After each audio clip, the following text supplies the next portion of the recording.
Good morning and welcome students. Here is Priyanka Roy, your SST teacher, and today we will discuss about the second chapter, the people as a resource, from your 9th NCERT SST book. So here is now in this chapter we will focus about human resource or human resource as a necessary resource. So let's start as a taking an example for the country, say Japan. Now Japan, we can say it is an unique country, and with its very high gross national product, that is due to the growth in the economic activities or the increase of economic generated from the production sectors. However, that country does not have much natural resource, but it has the human resource. For that, this country is much developed than the other countries. Like the Africa, there is enough resources like gold, diamond, but it have not the human resource. For that, this country is not developed or much developing. Okay. So in today's session, we talking about that human resource is an asset, not an ability. Human resources we basically classify into two categories, that are dependent population and working population.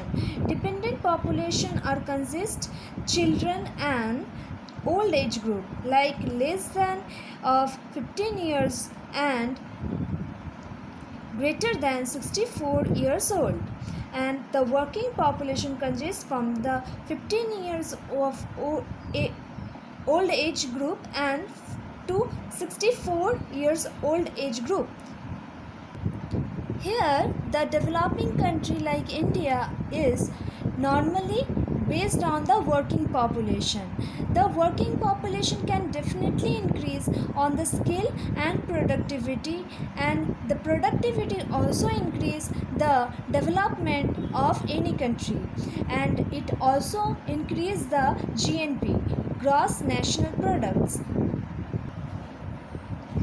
The working population to work efficiently, what are the two primary concerns we have to know, that are education and health, that also help in human capital formation. And if we talk specifically about India, there are various phases where we know about the human as a resource. And now let's talk about the agriculture, where the technology is increased by the human resource. Now we have to talk about the green revolution. So here about the green revolution, increase of the fertilizers, chemicals, herbicides, technology, that all are used in agriculture in Punjab, Haryana side and some parts of the other states. So here about the human resource are used, and for that not only the production but also the national income also increase. For that, India is a developing country with the agriculture sector. Okay, I hope so my knowledge will help you to understand this chapter. Thank you. Have a nice day.